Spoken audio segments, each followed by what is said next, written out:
अस्सलामुअलैकुम।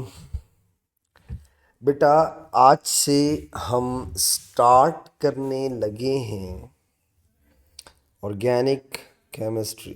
ठीक है।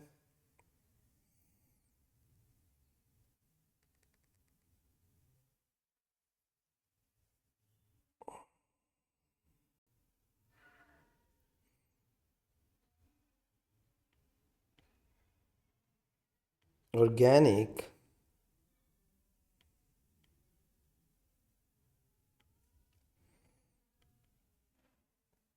केमिस्ट्री। अच्छा, ऑर्गेनिक केमिस्ट्री में सबसे पहले बेटा छोटा छोटा सा इंट्रोडक्शन, कुछ बेसिक बातें जो आपको हमेशा अपने दिमाग में रखनी चाहिए।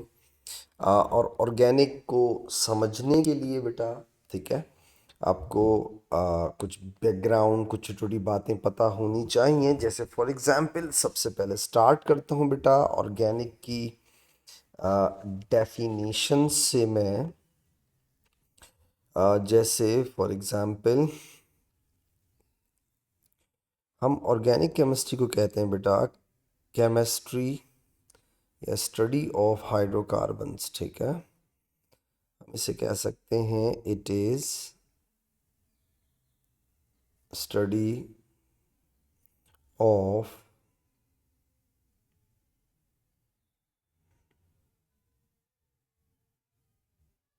hydrocarbons. Study of hydrocarbons is called organic chemistry. Is called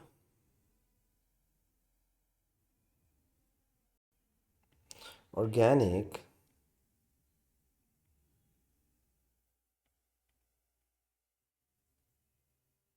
chemistry. अच्छा, व्हाट आर हाइड्रोकार्बन्स? हाइड्रोकार्बन्स किसे कहते हैं? पहली बात हो गई डेफिनेशन बेटा। ऑर्गेनिक केमिस्ट्री किसे कहते हैं? Study of hydrocarbons. So what are hydrocarbons? Compounds containing compounds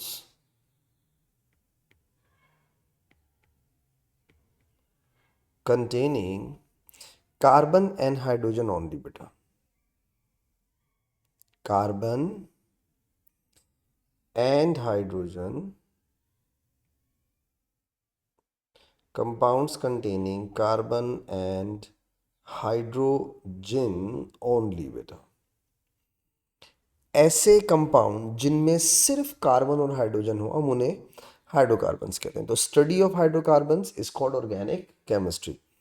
अच्छा, अब यहाँ पे पहला सवाल जो आपके दिमाग में आएगा वो ये आएगा कि सर हमने तो ऑर्गेनिक कंपाउंड में हाइड्रोकार्बन्स के अलावा भी चीज़ें देखी हैं। जैसे मैं आपको एक एग्जांपल दूं तो जैसे कुछ बच्चे ये समझते हैं कि अगर हम डेफिनेशन में ये लिखते हैं कि study of hydrocarbon is called organic chemistry, तो वो ऑर्गेनिक कंपाउंड जो हाइड्रोकार्बन नहीं है उनके बारे में क्या ख्याल है? तो क्या ये डेफिनेशन गलत है या इसमें कुछ गड़बड़ है? जी नहीं। या हम इस डेफिनेशन में कुछ चेंजेस करें? जी नहीं, आप ऐसा कुछ नहीं कर सकते। डेफिनेशन यही रहेगी, स्टडी ऑफ हाइड्रोकार्बन्स। और हाइड्रोकार्बन्स किसे कहते हैं? Compounds containing carbon and hydrogen. तो फिर सवाल ये है कि जो हाइड्रोकार्बन नहीं है उनके बारे में क्या होगा, वो मैं समझाता हूँ आपको, ज़रा देखिएगा।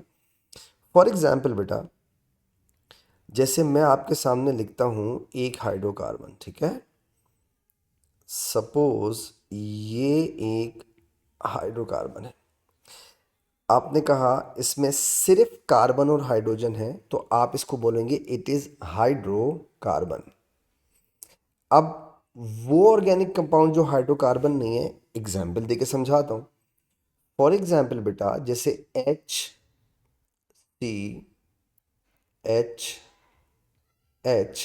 और मैंने यहां लगा दिया एक OH। क्या इस कंपाउंड को आप हाइड्रोकार्बन कह सकते हैं? जी नहीं। तो फिर इस कंपाउंड को आप ऑर्गेनिक कंपाउंड क्यों कह रहे हैं? डेफिनेशन के लिहाज से तो नहीं होना चाहिए। ऑर्गेनिक कंपाउंड क्यों कह रहे हैं इसको? एक्चुअली आपको ऑर्गेनिक कंपाउंड्स के अंदर जो कंपाउंड हाइड्रोकार्बन नहीं मिलेंगे बेटा, वो सारे के सारे डेरिवेटिव्स ऑफ हाइड्रोकार्बन्स होंगे। Derivative of hydrocarbon. कार्बन। क्या मतलब डेरिवेटिव ऑफ हाइड्रोकार्बन?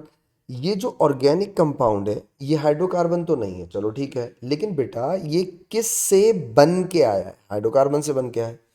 तो जो चीज हाइड्रोकार्बन से बनकर आए उसे हम कहते हैं डेरिवेटिव ऑफ हाइड्रोकार्बन। तो डेरिवेटिव ऑफ हाइड्रोकार्बन की स्टडी भी basically indirectly study of hydrocarbon ही हुई ना। जैसे मैं आपको छोटी सी एग्जांपल देता हूं, सपोज करो अगर मैं आपसे कहता कि study of tree is organic chemistry.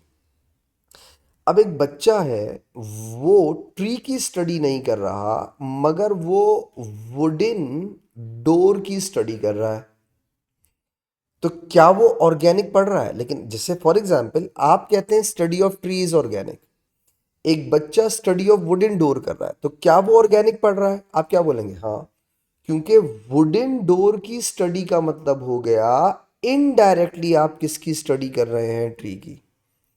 तो ऑर्गेनिक कंपाउंड्स में वो कंपाउंड जो हाइड्रोकार्बन नहीं होंगे वो डेरिवेटिव ऑफ हाइड्रोकार्बन होंगे। तो डेरिवेटिव ऑफ हाइड्रोकार्बन की स्टडी का मतलब हो गया इनडायरेक्टली आप किसकी स्टडी कर रहे हैं बेटा? हाइड्रोकार्बन्स की। तो ये छोटी सी बात याद रखिएगा, डेफिनेशन चेंज करने की कोशिश मत कीजिएगा बेटा। मैं यहाँ लिख देता हूँ एक छोटा सा पॉइंट ताकि आपको हमेशा याद रहे ये बात।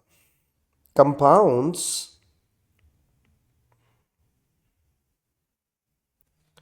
which are not hydrocarbons, compounds which are not hydrocarbons in organic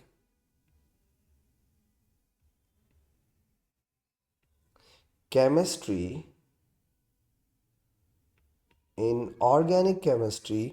must be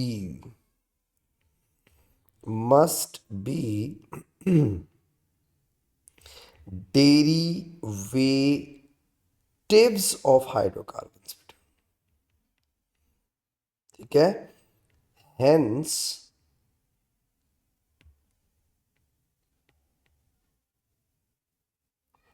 study of derivatives is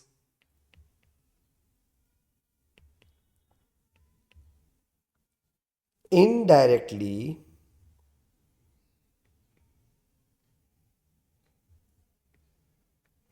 study of hydrocarbons। तो अब मैंने आपको एक बात बता दी, जैसे आपसे कोई कहे कि यार डेफिनेशन में तो स्टडी ऑफ हाइड्रोकार्बन लिखा हुआ है और ये तो हाइड्रोकार्बन ही नहीं है, तो फिर आप इसे ऑर्गेनिक कंपाउंड क्यों कह रहे हैं? तो वो डेरिवेटिव होगा उसका बेटा, और डेरिवेटिव का मतलब हो गया आप इनडायरेक्टली हाइड्रोकार्बन की स्टडी कर रहे हैं। ठीक है। अच्छा, ऑर्गेनिक में लोग कहते हैं चीज़ें याद बहुत करनी है, मैं मानता हूँ बिल्कुल याद करनी है, लेकिन यार याद करने के साथ साथ ना मैं बच्चों को बोलता हूँ अगर आप थोड़ा सा कुछ बेसिक बातों को समझ लेना, तो कुछ टर्म्स को समझ लें, कुछ उनकी जो बेसिक रूल्स हैं उन्हें समझ लें, तो आपको याद रखना भी आसान होगा और देर तक भी याद रहेगा। जैसे मैं आपको कुछ छोटी एग्जांपल देता हूँ। जैसे बेटा फॉर एग्जांपल लैटिन लैंग्वेज में अल्क स्टैंड्स फॉर कार्बन। कार्बन को लैटिन लैंग्वेज में क्या कहते हैं बेटा? अल्क, ALK, अल्क। अब आप देखें जहां जहां आप ALK का वर्ड देखते हैं ना बेटा, उन सब का मतलब होता है आप किसकी बात कर रहे होते हैं? कार्बन की बात कर रहे होते हैं। किसी भी ऑर्गेनिक केमिस्ट्री के स्टार्ट के अंदर अगर आपको ऑर्गेनिक केमिस्ट्री पढ़नी है, थोड़ी समझनी है, तो मैं हमेशा बच्चों से कहता हूं बेटा कि ऑर्गेनिक केमिस्ट्री में कार्बन की 3 प्रॉपर्टीज आपके दिमाग में रहनी चाहिए। अगर ये 3 प्रॉपर्टीज आपके दिमाग में नहीं रहेंगी, आप बहुत सारी जगहों पर सिली मिस्टेक करेंगे। जैसे फॉर एग्जाम्पल सबसे पहली प्रॉपर्टी है अल्क यानी कार्बन की बेटा, कि ये टेट्रावेलेंट होता है। टेट्रावेलेंट होता है। टेट्रावेलेंट का मतलब होता है बेटा ये कितने बॉन्ड्स बनाता है? 4। अब आपको ये बात दिमाग में रखना क्यों जरूरी है? इसलिए ज़रूरी है बेटा कि अगर आप 4 बॉन्ड से ज़्यादा बना लें किसी भी ऑर्गेनिक कंपाउंड के अंदर, या 4 बॉन्ड से कम बना लें, इसका मतलब वो कंपाउंड एग्जिस्ट ही नहीं करता, आप गलत कर रहे हैं। तो आपको हमेशा ख्याल रखना चाहिए कि कार्बन कितने बॉन्ड्स बनाता है? 4, ना 4 से ज़्यादा और ना 4 से कम। दूसरी प्रॉपर्टी जो आपको ऑर्गेनिक केमिस्ट्री पढ़ते वक्त हमेशा अपने दिमाग में रखनी चाहिए वो है कैटिनेशन।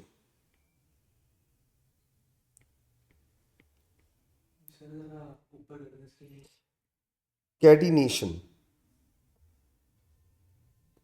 बेसिक चीज़ें आप थोड़ा सा स्पेस दे के जगह छोड़ दीजिए, कोई बात नहीं, ओके। ओके, तो कैटिनेशन का मतलब क्या होता है बेटा? चेन फॉर्मेशन एबिलिटी बेटा। चेन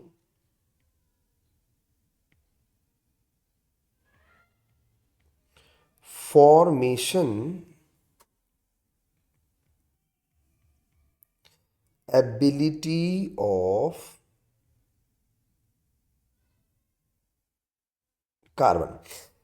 अब इसको दिमाग में रखना क्यों जरूरी होता है? इसलिए जरूरी होता है बेटा कि मैं बच्चों से कहता हूं यार तुम जब भी कभी किसी ऑर्गेनिक कंपाउंड का स्ट्रक्चर ड्रॉ करने लगो ना, तो सबसे पहले कैटिनेशन किया करो। What is catenation? Chain formation ability. आपने अक्सर देखा होगा बेटा कि ऑर्गेनिक कंपाउंड्स के अंदर कार्बन कार्बन की लंबी लंबी चेन्स होती हैं बेटा। इस कैपेबिलिटी को कहते हैं कैटिनेशन। कार्बन अपने ही कार्बन एटम्स के साथ लॉन्ग चेन्स की फॉर्म में एग्जिस्ट करता है, और इस एबिलिटी को कहते हैं कैटिनेशन। दो बातें हो गई। मैंने आपसे कहा अल्क की 3 प्रॉपर्टीज आपको हमेशा दिमाग में रखनी चाहिए। पहली बोला मैंने टेट्रावेलेंट, दूसरी बोला मैंने कैटिनेशन, और तीसरी बात जो आपको हमेशा दिमाग में रखनी चाहिए वो है बेटा multiple bond capability. Multiple bond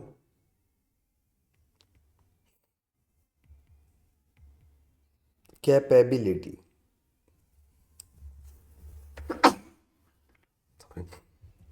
multiple bond capability. अच्छा, क्या मतलब होता है मल्टीपल बॉन्ड कैपेबिलिटी का? कार्बन अपने ही कार्बन एटम के साथ आपको 3 तरह के रिलेशनशिप्स में नजर आ सकता है।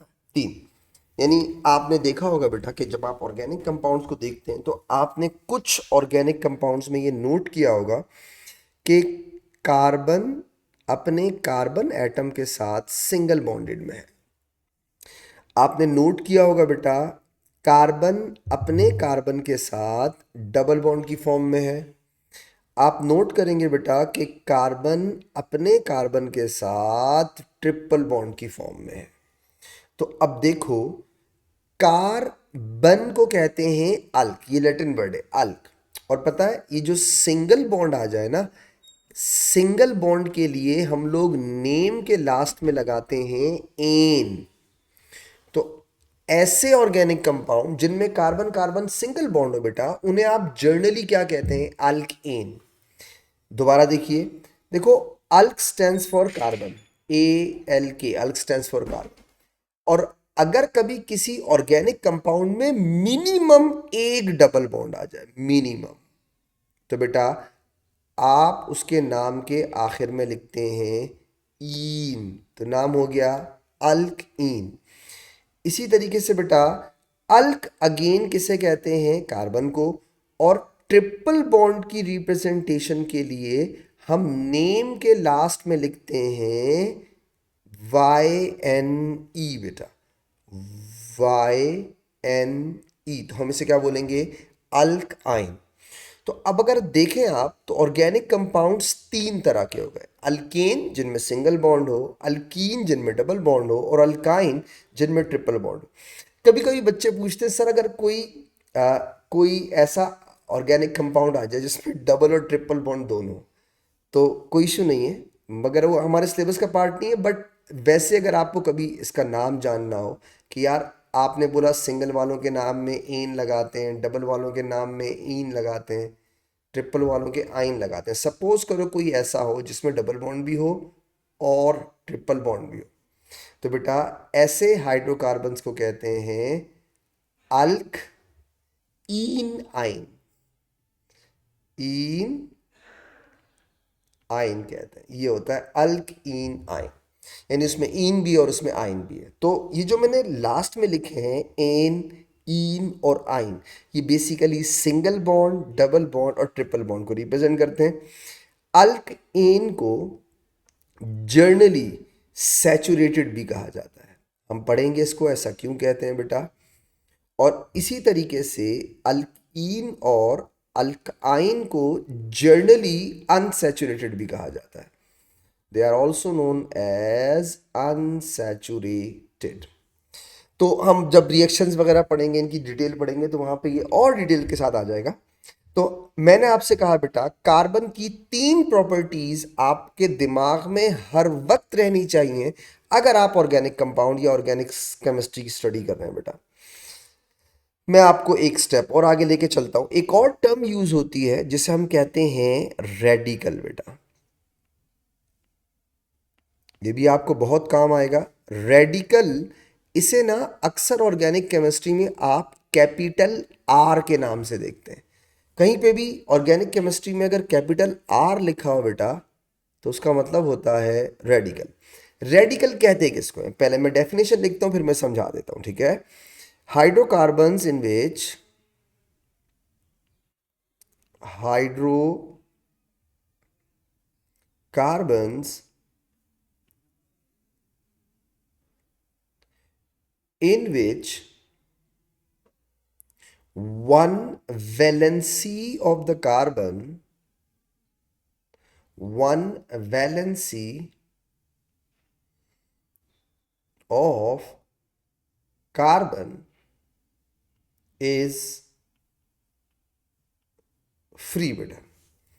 ऐसा हाइड्रोकार्बन जिसमें कार्बन की एक वैलेंसी फ्री हो, आप उसे बोलते हैं रेडिकल। मैं मतलब समझाता हूं तो आपको समझ में आ जाएगा।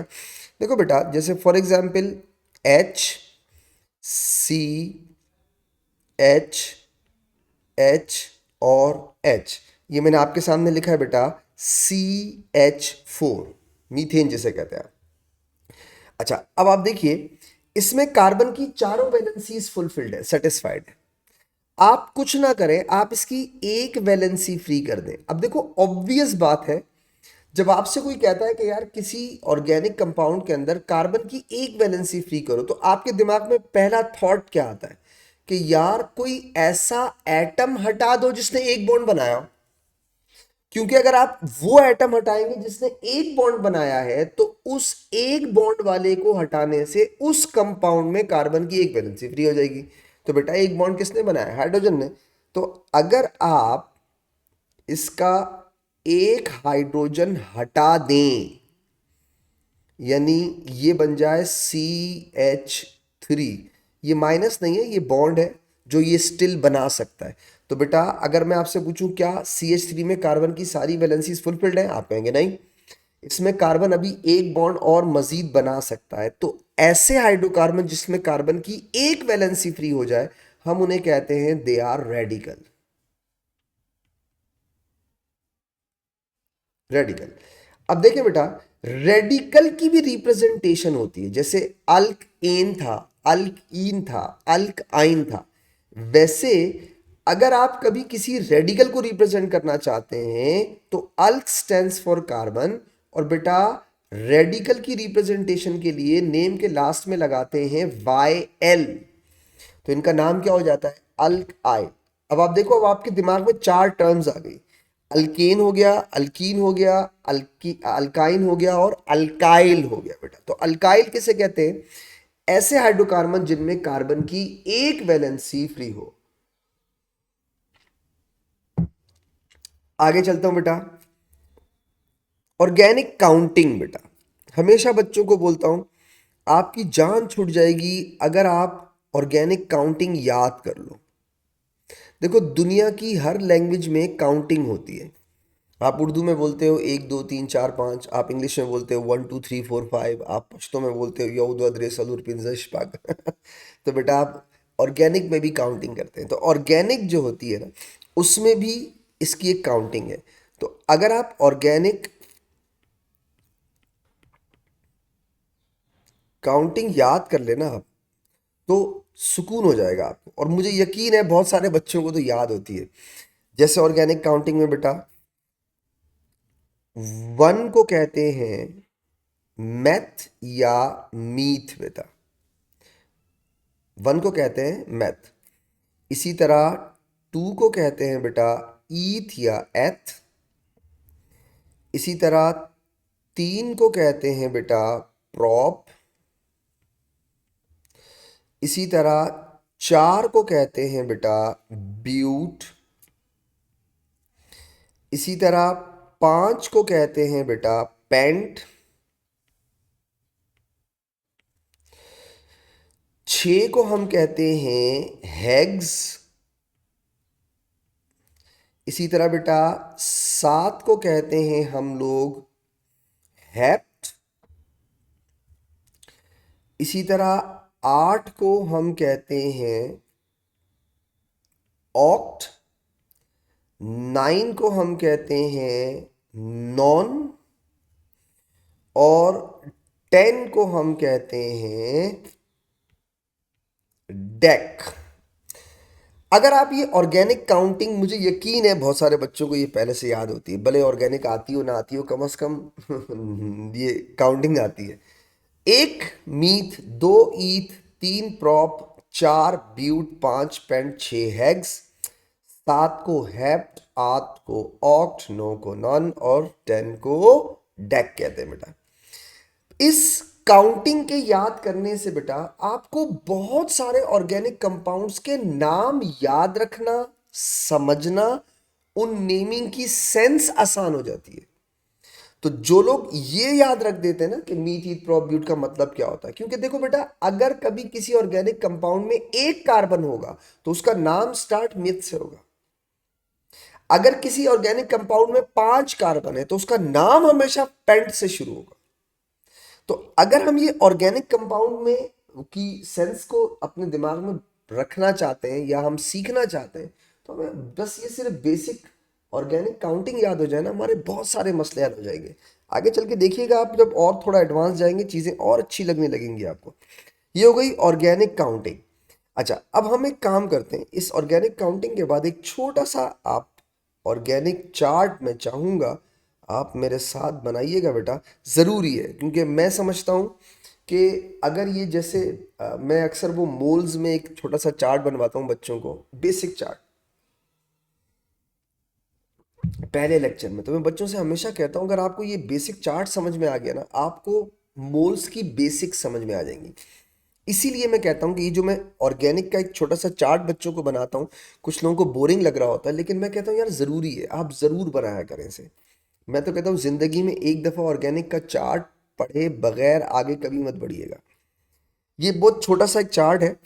इसमें मैं कुछ कॉलम्स बनाता हूँ, जैसे फॉर एग्जांपल बेटा मैं पहले लिखता हूँ नंबर ऑफ कार्बन। सबसे पहला कॉलम बहुत छोटा सा है, number of carbon.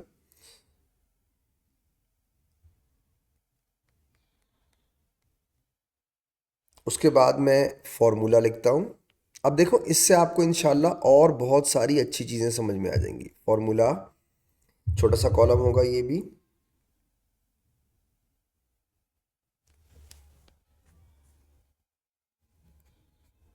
Okay, formula के बाद बेटा उसका नेम, छोटा सा कॉलम बनाएंगे आप बेटा नेम का।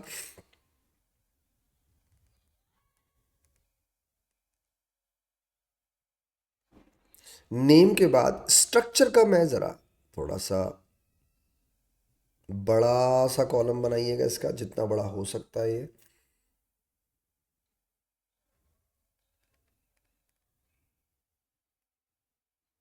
उसके बाद बेटा रेडिकल। रेडिकल का मतलब ऐसे हाइड्रोकार्बन जिनमें एक वैलेंसी फ्री हो, छोटा सा कॉलम है ये भी। और सबसे लास्ट में मैं लिखता हूं रेडिकल नेम बेटा। ये एक छोटा सा चार्ट है, छोटा सा टेबल है जो बहुत ज़रूरी है अपनी बेसिक्स बनाने के लिए। इसके बगैर आप अपनी बेसिक्स कभी नहीं बना पाएंगे। फॉर एग्जाम्पल बेटा, अब देखो मैं स्टार्ट करूंगा, वो जो कुछ मैंने ऊपर समझाया है आपको उसको मैं कोशिश करता हूं उनमें से कुछ चीजों की इंप्लीमेंटेशन आपको समझाता हूं। जैसे बेटा सपोज करो, अगर किसी ऑर्गेनिक कंपाउंड में एक कार्बन हो तो इट इज ऑब्वियस उसका नाम शुरू होगा मैथ से बेटा। देखिए मैं कितना श्योर हूं कि उसका नाम मैथ से शुरू होगा। क्यों? क्योंकि एक कार्बन का मतलब होता है मैथ। तो बेटा यहां भी मैंने नेम वाले कॉलम में पहले से लिख दिया math. Now let's see, suppose करो मैंने आपको फॉर्मूला दिया CH4 बेटा। मैंने यहां एक कार्बन बनाया और मैंने उसके साथ ऐसे करके 4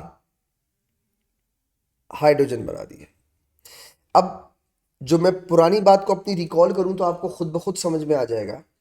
आप कहते हैं कार्बन कार्बन डबल बॉन्ड हो तो ईन लगाओ, कार्बन कार्बन ट्रिपल बॉन्ड हो तो आइन लगाओ। जब एक कार्बन है तो इसका मतलब यह हुआ उसमें ईन और आइन का कॉन्सेप्ट नहीं हो सकता। क्यों नहीं हो सकता भाई? आप खुद ही तो कह रहे हैं कार्बन कार्बन डबल बॉन्ड, यानी 2 कार्बन होने चाहिए। आप खुद ही तो कह रहे हैं कार्बन कार्बन ट्रिपल बॉन्ड, यानी कि 2 कार्बन होने चाहिए। इसका मतलब हो गया एक कार्बन में ईन और आइन वाला कॉन्सेप्ट आ ही नहीं सकता। तो एक चीज और समझ में आ गई, दुनिया में कोई कंपाउंड मीथ ईन के नाम से नहीं होगा। दुनिया में कोई भी कंपाउंड मीथ आयन के नाम से भी नहीं होगा। तो बेटा इस कंपाउंड का नाम क्या हो जाएगा? मीथेन। अब आते हैं रेडिकल पे। भाई CH4 का रेडिकल बनाना है। रेडिकल का मतलब एक वैलेंसी फ्री करनी है। तो एक वैलेंसी फ्री करने का मतलब आप कोई ऐसा एटम हटा दें जिसने एक बॉन्ड बनाया हो। हाइड्रोजन हटा दें, हट गया। इसका नाम क्या हो जाएगा? मिथाइल। इस रेडिकल का नाम हो जाएगा मिथाइल। देखते जाएं, मुझे यकीन है अगर आप मेरे साथ 5 तक पढ़ लेना, 5, तो आगे 5 5 सब आपको समझ में आ जाएंगे। जरा 2 देखिएगा। ऐसा ऑर्गेनिक कंपाउंड जिसमें 2 कार्बन हो, ठीक है, उसका नाम शुरू होगा ईथ से। कंफर्म है? क्यों? क्योंकि ईथ का मतलब होता है 2। तो मैंने यहां भी ईथ लिखा बेटा, मैंने यहां भी ईथ लिख दिया। ओके, अब देखिए मैंने यहां लिखा C2H6 फॉर्मूला लिखा। जब भी आप कोई ऑर्गेनिक का स्ट्रक्चर बनाएं, हमेशा सबसे पहले उसमें कैटिनेशन बनाएं। कैटिनेशन का मतलब चेन। तो बेटा मैंने 2 कार्बन बनाए ऐसे, वैलेंसी सेटिस्फाई करें। कोई भी बॉन्ड, कोई भी कार्बन 4 बॉन्ड से ज्यादा नहीं बना सकता। तो आपके राइट साइड वाले का कार्बन का एक बॉन्ड हो चुका है। कितने रह गए बेटा? 3। आपने यहां 3H लिख दिए। आपके लेफ्ट वाले कार्बन का एक बॉन्ड हो चुका है, आपने 3H लिख दिए। अब आप देखें बेटा, क्या आपको कार्बन कार्बन सिंगल बॉन्ड नजर आ रहा है C2H6 में? हाँ नजर आ रहा है। सिंगल बॉन्ड की रिप्रेजेंटेशन के लिए नेम के लास्ट में क्या लगाते हैं? एन। तो बेटा इस कंपाउंड का नाम क्या हो गया? ईथ एन। अब आ जाओ, रेडिकल बनाना है। रेडिकल का मतलब क्या होता है? जिसमें कार्बन की एक वैलेंसी फ्री हो। तो C2H6 में से आपको एक वैलेंसी फ्री करनी है, तो एक ऐसा एटम हटा दो जिसने एक बॉन्ड बनाया हो। आप कहेंगे सर C2H5 हो गया। अब देखो ईथ का मतलब 2, रेडिकल को रिप्रेजेंट करने के लिए नेम के लास्ट में क्या लगाते हो? YL। तो इस कंपाउंड का, इस रेडिकल कंपाउंड का नाम क्या हो गया बेटा? ईथाइल। मैंने कहा ना, मुझसे आप 5 समझ लेंगे ना, बस सुकून हो जाएगा जिंदगी में आपके। थर्ड देखिएगा बेटा, अगर कभी किसी ऑर्गेनिक कंपाउंड में 3 कार्बन एटम हो तो पता है उसका नाम किससे शुरू होगा? प्रॉप से। तो जहां जहां नाम है मैं वहां वहां पहले से लिख देता हूं प्रॉप। ओके, अब इसके एंड में क्या आएगा ये डिपेंड करता है स्ट्रक्चर कैसा है। तो मैंने लिखा बेटा C3H8 बेटा।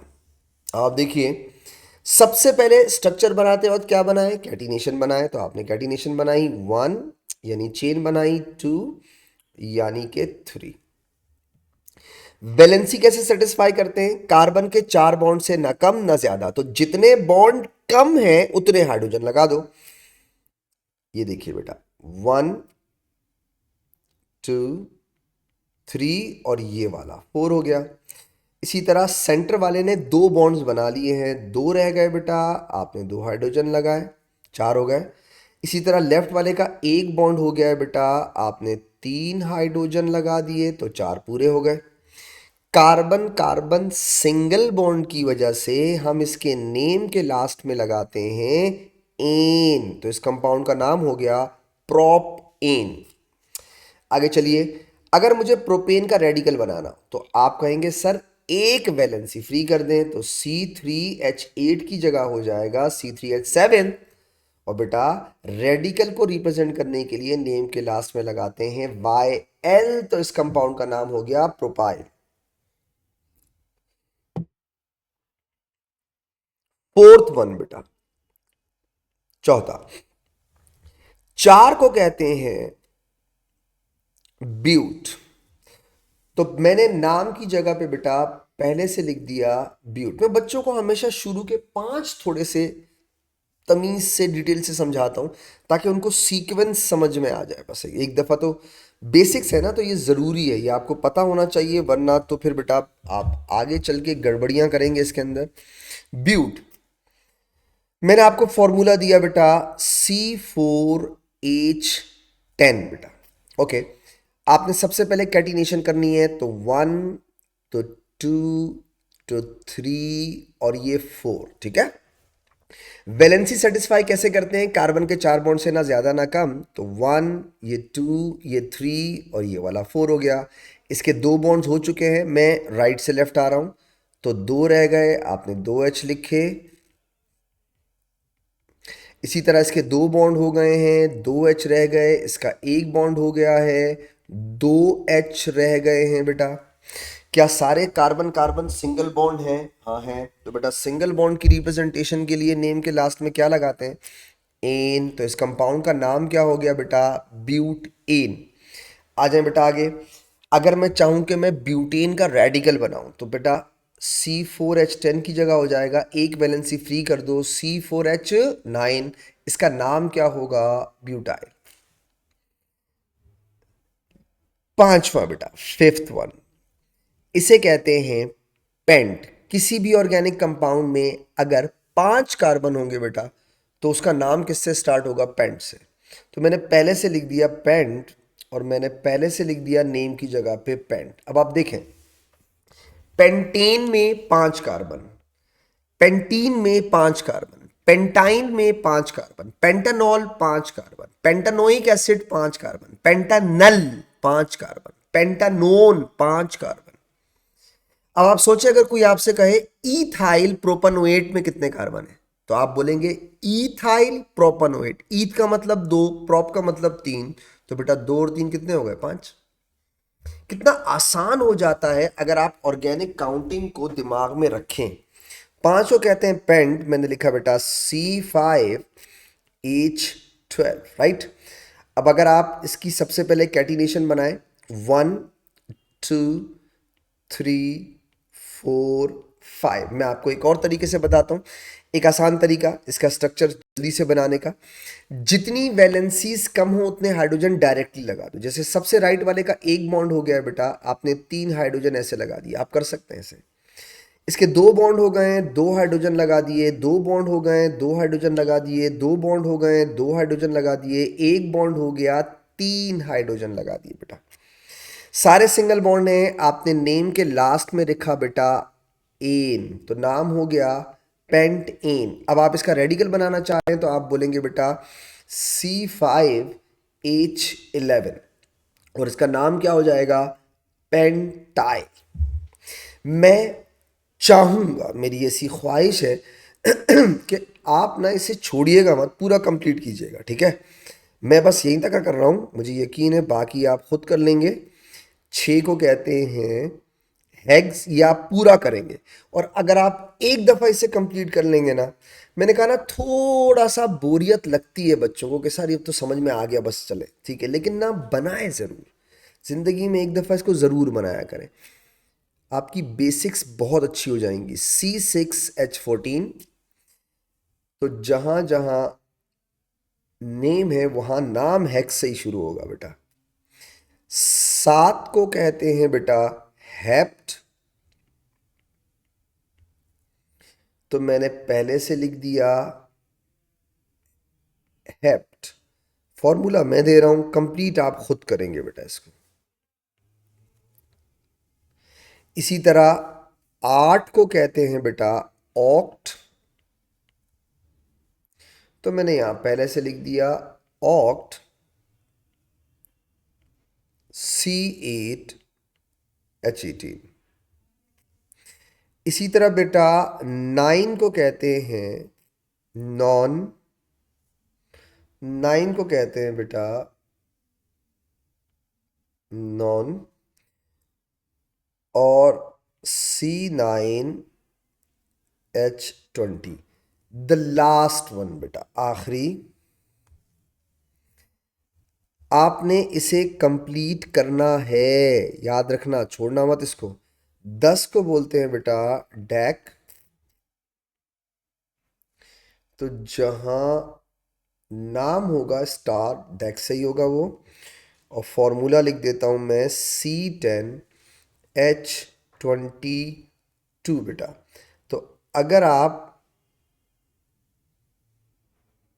ये चार्ट कंप्लीट कर लेंगे ना,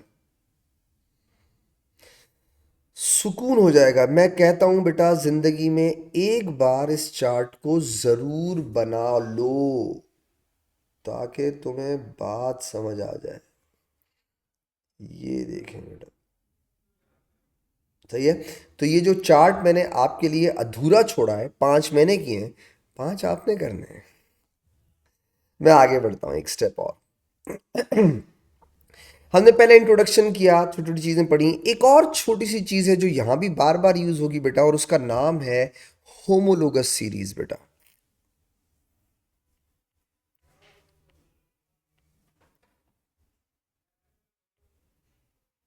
homologous series,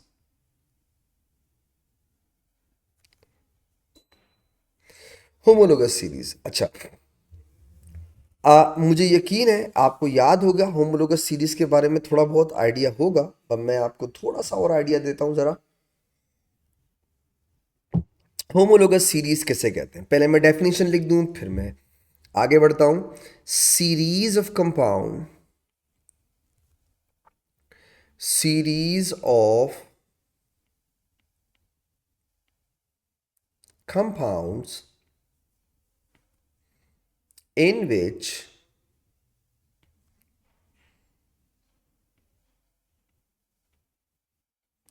adjacent member is adjacent member differ by adjacent member differ by CH2 unit is called homologous series.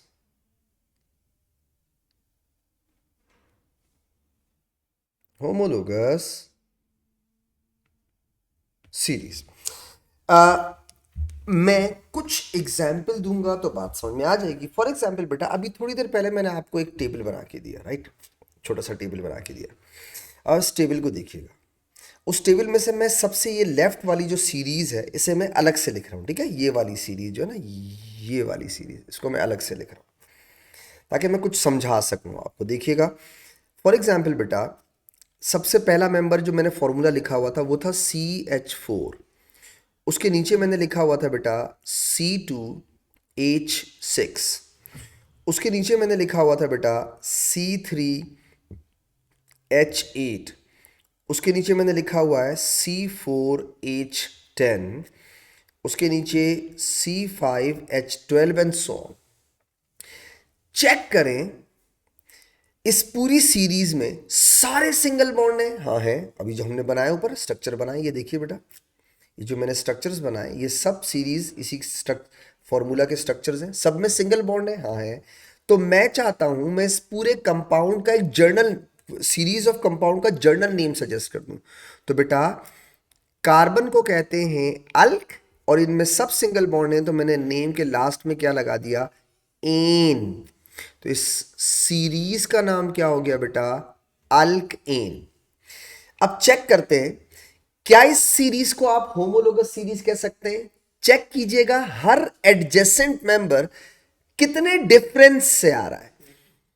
तो बेटा हर एडजेसेंट मेंबर CH2 के डिफरेंस से आ रहा है।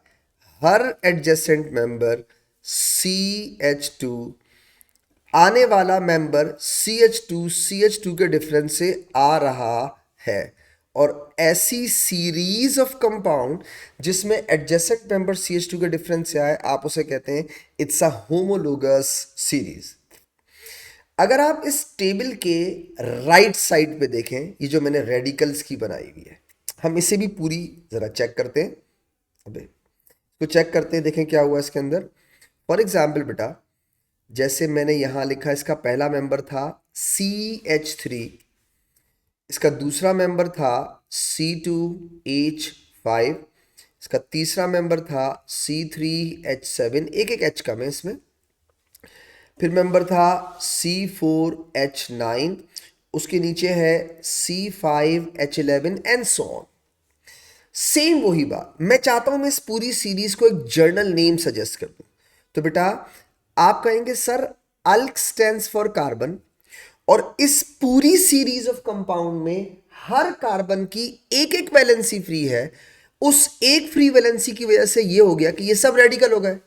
तो अगर आप इस पूरी सीरीज का एक जर्नल नेम सजेस्ट करना चाहते हैं, तो आप इसे जर्नली कह सकते हैं अल्क आइल, यानी रेडिकल की सीरीज। अगेन सेम क्वेश्चन, क्या हम अल्काइल सीरीज को होमोलोगस कह सकते हैं। यस, अगर आने वाला एडजेसेंट मेंबर किस डिफरेंस से आ रहा हो, CH2 से। तो बेटा इन दोनों एडजेसेंट मेंबर के अंदर एक कार्बन दो हाइड्रोजन, इन दोनों में एक कार्बन दो हाइड्रोजन, इन दोनों में एक कार्बन दो हाइड्रोजन, और इन दोनों में भी एक कार्बन और दो हाइड्रोजन का डिफरेंस आ रहा है, यानी आप इसको भी होमोलोगस सीरीज कह सकते हैं। तो कोई भी ऐसी सीरीज ऑफ कंपाउंड जिसमें एडजेसेंट मेंबर CH2 के डिफरेंस से आ रहा हो, that series of compound is known as homologous series. यहाँ पे एक छोटा सा मिसकॉन्सेप्ट कुछ बच्चों के दिमाग में आता है, वो समझते हैं शायद होमोलोगस सीरीज सिर्फ हाइड्रोकार्बन्स की होती है। जी नहीं। Let me give you an example. For example बेटा CH3OH, आगे चल के पढ़ेंगे इसको इंशाल्लाह, एल्कोहल की सीरीज है ये। मैंने क्या बना रहा हूं, एल्कोहल। इससे ये होगा कि जरा चीजें समझ में आ जाएंगी। Methanol C2H5OH ethanol, C3H7OH propanol, C4H9OH butanol, C5H11OH पेंटानॉल। हर एडजेसेंट मेंबर CH2 के डिफरेंस से आ रहा है, यानी इस एल्कोहल सीरीज को भी आप होमोलोगस सीरीज कह सकते हैं। तो कहना ये चाह रहा हूं बेटा, अगर आपके दिमाग में कभी ये सवाल आ जाए कि क्या होमोलोगस सीरीज सिर्फ हाइड्रोकार्बन्स की होती है, जी नहीं। कोई भी सीरीज ऑफ कंपाउंड जिसमें एडजेसेंट मेंबर CH2 का डिफरेंस है आए, हम उसे क्या बोलते हैं, homologous series. Now the last thing, her homologous series की तीन प्रॉपर्टीज होती हैं। जैसे अगर आप किसी सीरीज को होमोलोगस सीरीज कह रहे हो, तो उसमें तीन प्रॉपर्टीज होंगी ही होंगी। क्या? Number one, there are three properties of the homologous series. Three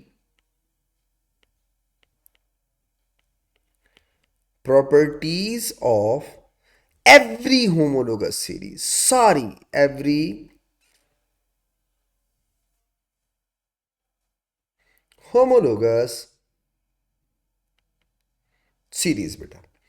सबसे पहली नंबर 1, बहुत आसान है, अभी समझ में आ जाएगी बात। पहली प्रॉपर्टी बेटा, दे have similar chemical, they have similar chemical but different physical properties, different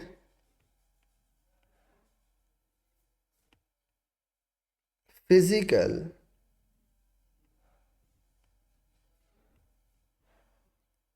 property. पहली बात हो गई।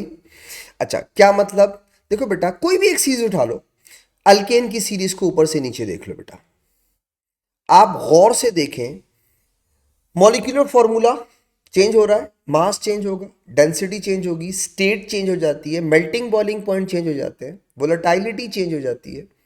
ये सब क्या कहलाती हैं? Physical properties. तो किसी भी होमोलोगस सीरीज के अंदर फिजिकल प्रॉपर्टीज चेंज होती हैं, केमिकल प्रॉपर्टीज सिमिलर रहती हैं, सेम नहीं, सिमिलर। जैसे फॉर एग्जांपल, ब्यूट तक रूम टेम्परेचर पे गैसेस होती हैं, ठीक है, ये गैसेस होती हैं, अल्केन सीरीज की बात कर रहा हूं। उसके बाद पेंटेन लिक्विड शुरू हो जाता है। अगर आप मीथेन को कंबस्ट करेंगे, CH4 को जलाएंगे, तो क्या बनेगा? Carbon dioxide water. लेकिन अगर आप पेंटेन को कंबस्ट करेंगे तो क्या प्रोड्यूस होगा? Carbon dioxide and water. तो मैं कह सकता हूं केमिकल प्रॉपर्टीज सिमिलर है। सेम इसलिए नहीं बोल सकते बेटा कि मीथेन गैस है, पेंटेन लिक्विड है, तो सेम नहीं बर्न होंगे, सिमिलर बर्न होंगे। So they have similar chemical but different physical property, पहली बात। दूसरी बात बेटा, तीन प्रॉपर्टीज होती हैं हर होमोलोगस सीरीज की। नंबर 2, दे मस्ट हैव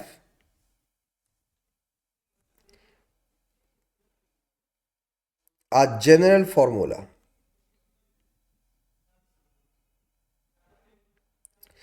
आप कोई एक ऐसा फॉर्मूला यूज कर सकते हैं जिनसे इस सीरीज के हर मेंबर को रिप्रेजेंट किया जा सकता है, हर मेंबर को।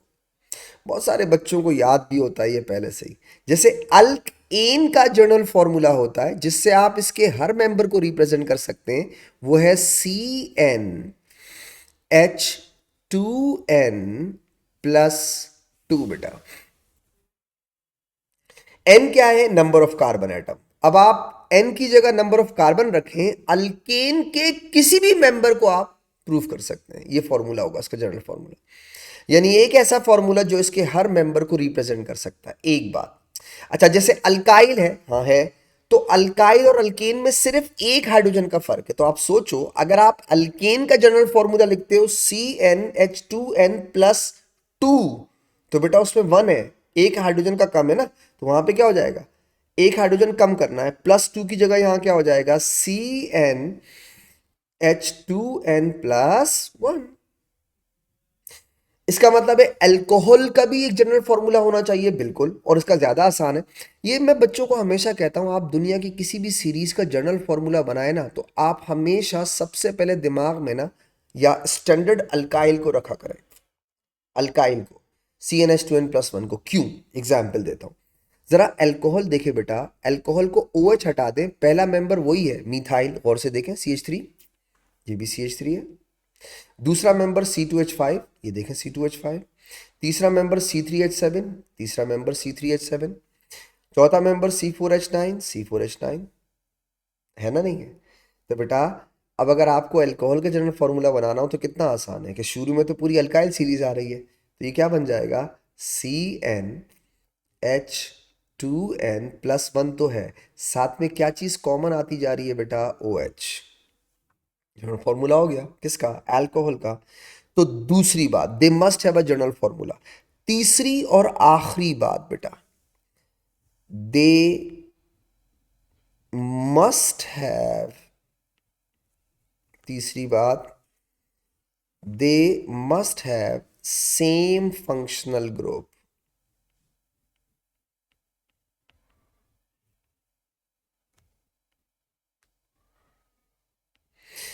मैंने आपको तीसरी वाली जो होमोलोगस सीरीज है वो बताई इसीलिए बेटा कि ये जो ओ एच होता है ना, ये फंक्शनल ग्रुप होता है।